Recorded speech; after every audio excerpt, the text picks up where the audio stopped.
Pemirsa, saat ini Anda bergabung dengan kami Radio Mistis, sebuah saluran yang akan menyajikan cerita mistis berdasarkan kisah nyata.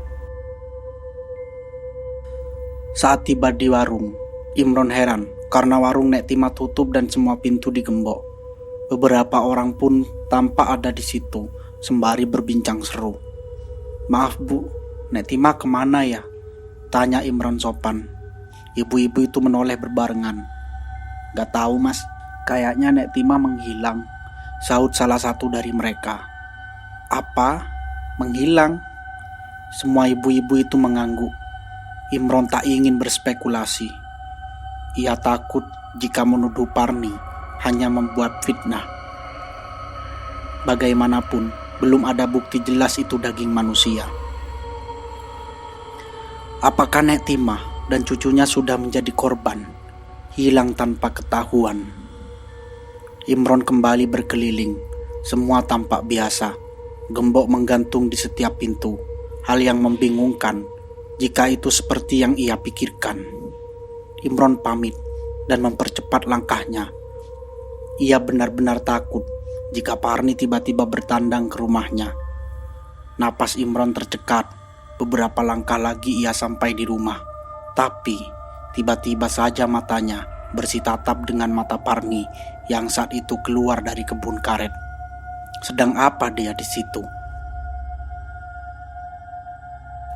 Imron hendak menghindari dan berpura-pura tak melihat, tapi suara Parni terdengar lantang memanggil namanya.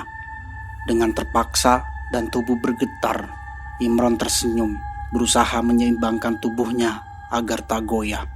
Sungguh, saat ini ia amat takut dengan wanita parubaya yang saat ini melangkah mendekat.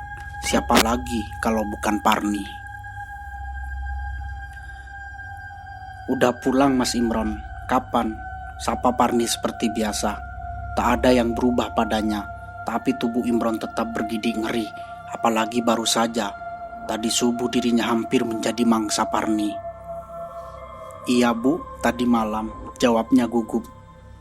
"Oh iya, apa Sulis sakit? Saya nggak pernah lihat beberapa hari ini," tanya Bu Parni. Sebenarnya Bu Parni bersikap normal, tapi tetap saja Imron tak bisa menyembunyikan rasa takutnya. Apalagi matanya beradu pandang dengan mata elang yang menatapnya awas dan mengancam. Tiba-tiba bayangan Bu Parni yang membawa pisau persegi panjang dengan salah satu sudut mengkilat tajam menari-nari di pikirannya. "Sulis sehat Bu, saya permisi." Imron berlarian begitu saja, lututnya lemas, tak bertenaga. Di matanya, Bu Parni seperti hantu. Tak bisa dibayangkan bagaimana takutnya Imron. Jika saja saat itu ia ketahuan, mungkin hari ini daging-dagingnya yang terpotong sudah jadi sajian makan siang warga sekitar. Bu Parni hanya menatap heran. Tetangganya yang biasa ramah dan sering mengobrol dengannya, apa ada sesuatu padanya? Parni memeriksa tubuhnya, kalau saja masih ada bercak darah di bajunya. Namun tak ia temukan. Sampai Imron masuk ke dalam rumah, Parni masih mematung dan tatapannya kembali awas. Rumah Parni sudah ramai pembeli. Sesuai rencana, Imron dan juga Sulis sudah bersiap-siap pergi.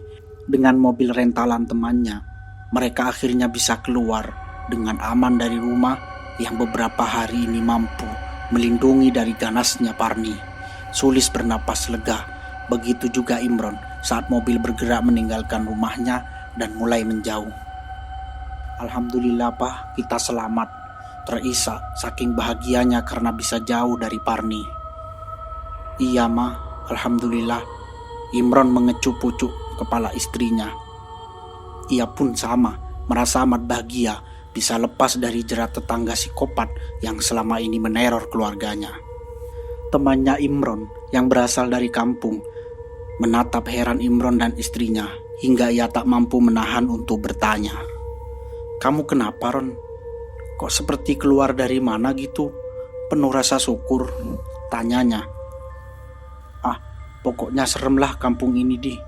Mayat anak bayi hilang, entah hilang untuk pesugihan atau untuk dijadikan gulai." Imron kesakitan saat cubitan Sulis mendarat di pinggangnya. Imron menoleh ke arah istrinya. Sulis memberi kode untuk Imron. Imron mengangguk. Ia lupa jika tak boleh banyak bicara tentang Parni.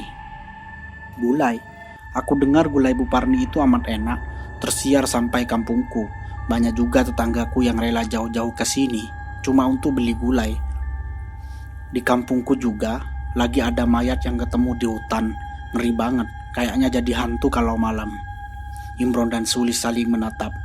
Mayat nenek-nenek atau orang muda? Tanya mereka berbarengan. Adit teman Imron yang sedang menyetir lagi-lagi merasa heran. Ya mayat nenek-nenek, kok bisa tahu? Padahal ketemu baru pagi ini. Tapi kata yang pernah lihat, penampakan wajahnya sama seperti yang minta tolong kalau malam. Serem banget kata mereka.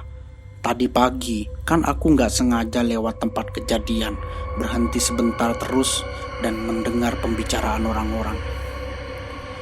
Itu nenek-nenek katanya minta tolong, lehernya hampir putus. Lelaki bertubuh kurus itu bergidik ngeri. Apa itu Nek Timah ya Pak? Bisik Sulis. Jangan ngomong di sini mah, ntar kita salah ngomong bisa berabe, sahut Imron. Sulis mengangguk pelan. Kita ngomong yang lain aja di. Oh iya, sudah berapa lama nge-grab? Imron mengalihkan perbincangan ke topik berbeda. Ia takut salah berucap berujung fitnah. Tak ingin larut dalam ketakutan. Yang terpenting, ia dan keluarga kecilnya selamat.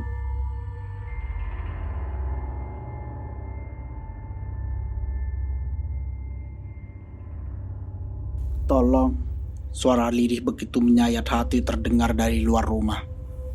Sari yang sedari kemarin merasa tubuhnya meriang karena kepikiran mamanya hanya berbaring dengan rasa sesal yang membuncah di dada. Sampai saat ini, Gito, suami Parni belum mereka beritahu perihal mamanya hilang. Kejadian kemarin siang sudah jadi momok menakutkan dan tak ada satupun dari mereka bertiga yang mau kembali ke rumah Parni. Itu juga yang membuat Sari merasa bimbang. Ia sudah mencari mamanya kemana-mana. Bayangan Parni yang menyeret karung tak juga musnah begitu saja. Apa mungkin itu mamanya? Suara lirihan itu terdengar lagi. Awalnya Sari mengira itu suara TV tetangga sebelah. Tapi batin Sari menolak. Tak mungkin suara TV terdengar dari rumahnya. Lantas suara siapa itu? Suara yang amat ia hafal. Suara yang setiap pagi selalu membangunkan tidurnya. Suara yang suka mengomel tapi terkadang membuatnya kangen. Suara itu, suara mama.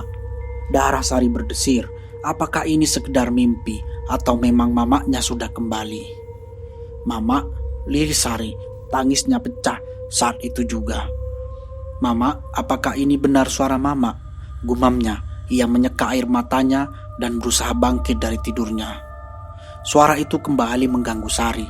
Susah payah Sari berdiri, melangkah pelan, sembari merambat di dinding, mencari asal suara yang semakin lama semakin lirih. Sari akhirnya sampai di depan pintu rumah. Suara itu berhenti memanggil. Dengan tangan gemetar, tangannya menyibak tirai.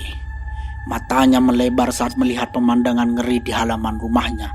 Dengan pakaian sama seperti pakaian yang dipakai mamanya sebelum hilang, ada sosok wanita yang dengan rambut berantakan, kepala teleng hampir lepas dengan darah yang mengucur di antara leher serta urat nadi dan sebagian tulang putih yang tampak.